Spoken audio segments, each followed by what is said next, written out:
Hello. ஆமாம், நான் தான் பேசுகிறேன். என்னது? கோவமாக இருக்கடா? ஆமாங்க, கொஞ்சம் கோவமாக தான் இருக்கேன். பசுமை விகடன் நடத்துகிற ஒரு அக்ரி எக்ஸ்போவை மார்ச் 8ஆம் தேதி பார்த்துட்டு ரிட்டர்ன் திருச்சியிலேருந்து காரைக்குடிக்கு ஈவினிங் 6:20க்கு பேசஞ்சர் ட்ரெயினில் வந்துட்டு இருந்தாங்க.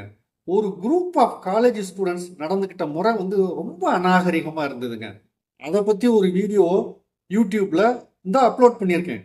பாருங்க, நீங்கள் பார்த்துட்டு உங்கள் கமெண்ட்ஸை சொல்லுங்கள்.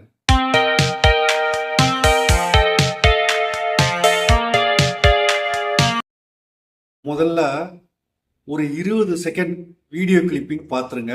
அதில் நான் ஆடியோ மட்டும்தான் ரெக்கார்ட் பண்ணியிருக்கிறேன். ஏன்னா மாணவர்களோட எதிர்காலம் பாதிக்கப்படக்கூடாதுங்கிறதுக்காக மாணவர்களுடைய முகத்தை நான் காமிக்கல. ஆடியோ மட்டும் கேளுங்க. அதுக்கப்புறம் நம்ம இதை பற்றி டிஸ்கஸ் பண்ணுவோம்.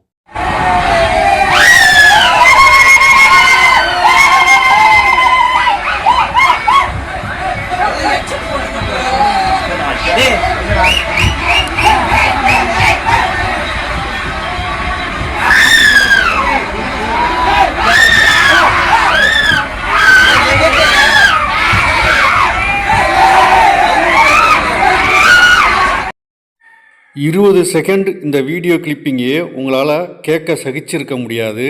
ஆனால் நாங்கள் 2 மணி நேரம் இதை சகிக்க வேண்டிய ஒரு சூழ்நிலைக்கு தள்ளப்பட்டோம். காரைக்குடி அழகப்பா பாலிடெக்னிக் கல்லூரி மாணவர்கள்னு நான் கேள்விப்பட்டேன். இவங்க எல்லாம் நான் முதல்வன் அப்படிங்கிற ஒரு பயிற்சிக்காக திருச்சிக்கு வந்துட்டு திரும்பி வந்துட்டு இருந்தாங்க. கிட்டத்தட்ட 60லேருந்து ஒரு 80 ஸ்டூடெண்ட்ஸ் இருக்கும்.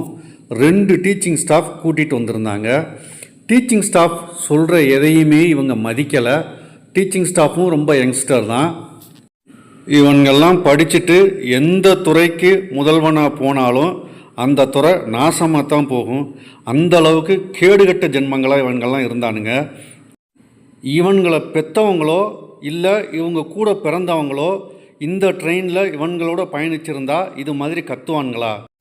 இதில் கொடுமை என்னென்னா, மெகாஃபோன் ஒன்றை வச்சுக்கிட்டு சத்தமாக அசிங்கமாக ஒருத்தனுக்கு ஒருத்தன் திட்டிக்கிட்டு சட்டையை கலட்டிட்டு குத்துப்பாட்டு ஒன்று போட்டு டான்ஸ் ஆடின கொடுமையெல்லாம் நாங்கள் காண வேண்டிய சூழ்நிலைக்கு தள்ளப்பட்டோம்.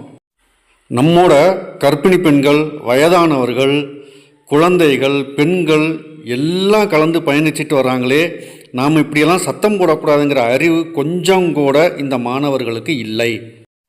ஒருவேளை இந்த வீடியோவை அந்த மாணவர்களுடைய பெற்றோர்களும் உறவினர்களும் பார்த்தா உண்மையிலேயே நீங்கள்லாம் பெருமைப்பட்டுக்கலாம்.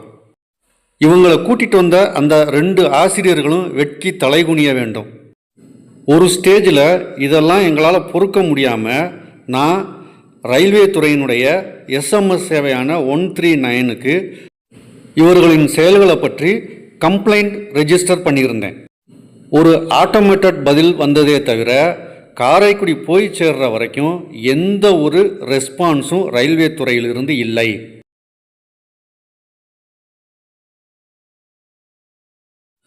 ஒருவேளை ரிசர்வ்டு கோச்சில் பயணிக்கிற பயணிகளுக்கு மட்டும்தான் இந்த ரயில்வே போலீஸ், ரயில்வே துறை இதெல்லாம் பாதுகாவலாக இருக்குமோ என்னவோ. பேசஞ்சர் ட்ரெயினில் கலவரம் கொலையே நடந்தால் கூட கண்டுக்க மாட்டாங்களோ என்னவோ.